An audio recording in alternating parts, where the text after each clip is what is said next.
Mu Rwanda hari ahantu henshi washora imari: ubuhinzi n'ubworozi, mu bukerarugendo n'amacumbi, mu bucuruzi bw'ikoranabuhanga, mu bucuruzi muri rusange ndetse n'ahandi.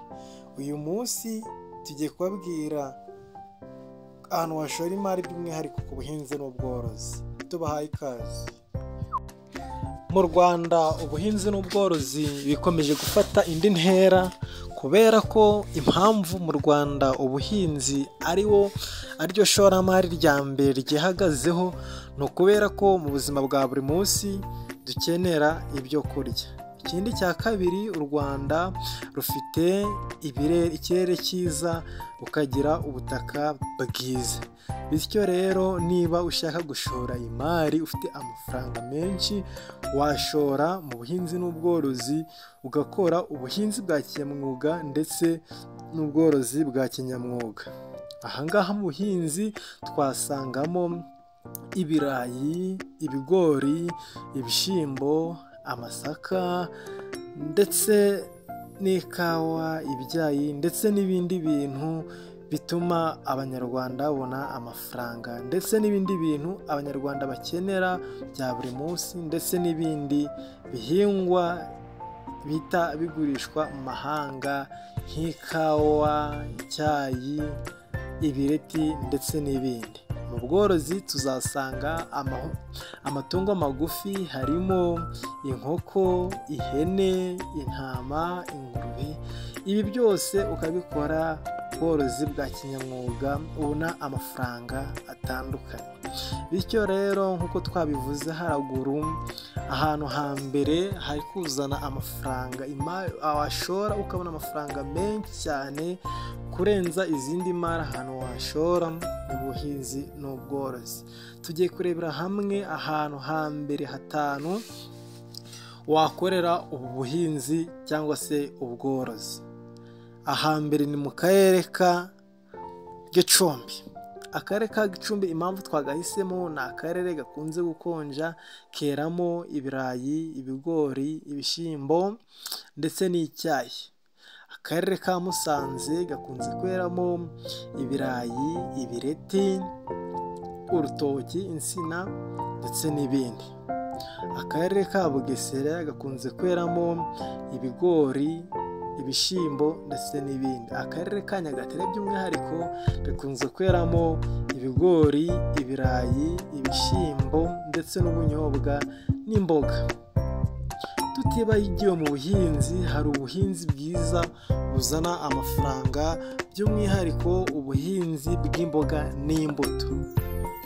Imboga mu buzima bwa buri munsi abanyarwanda turazikenera, kubera ko imboga zikungahaye kuri vitamini A ndetse n'imbuto nazo zikaba zikungahaye kuri vitamini A na D. Izi mboga hari zivura ubuzima bwa buri munsi, zivura indwara zitandukanye ndetse n'imbuto. Mu byo kurya dusangamo ibyubaka umubiri, ibirinda indwara ndetse n'ibivura n'ibitera imbaraga. Mu byubaka umubiri harimo imboga n'imbuto ndetse bikarinda indwara. Mu bitera imbaraga harimo ibijumba ndetse n'ibinyampeke. Mu birinda indwara hakabamo imboga n'imbuto. Mu byubaka umubiri tugasangamo ibituruka ku matungo, by'umwihariko amata, inyama, amagi ndetse n'ibindi. Bityo rero bitewe n'uko abanyarwanda bakunda ibyo byose, twabonye ko mu bushakashatsi twakoze, iyi bizinesi, iri shoramari ari ryo riri gutuma abantu benshi batera imbere. Ndetse mu bushakashatsi bwakozwe n'ikigo buri kugaragaza ko abantu benshi bari kuva mu yandi mabizinesi bakagaruka mu ishoramari ry'ubuhinzi kandi riteye imbere. Nawe rero rubyiruko muri kurangiza amashuri, rubyiruko mwifuza guhanga akazi, iri shoramari ni ryiza, ririzewe, rizima, riri gutanga amafaranga kandi abantu bari kurikora bakomeje gutumbagira mu bukungu. nawe ngwino uje mu murimo utinyuke ukore, kuko iri shoramari rizadufasha muri byinshi. Iyi video niba wayikunze, wowe ugeze kuri uyu munota wumva ikiganiro, ndagushimiye. Ngusaba gukora like, share, comment, utibagiwe gukora subscribe, kuko iyi channel ya MB Media TV Live izatugezaho ibintu byinshi bitandukanye byerekeye mu bukungu, mu burezi, mu buzima bwa buri munsi, ibintu dukenera turetse ibintu by'amasikamu.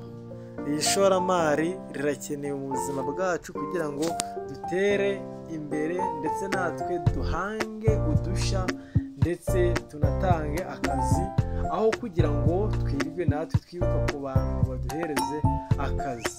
Ibi bizadufasha cyane, kuko ari byiza kuruta uko twaje gukorera abandi. Iyi channel n'abundi wibutsa ko izaza idufasha kugira abantu inama, isharinge iyi video, ndetse ubutibagiwe gukora subscribe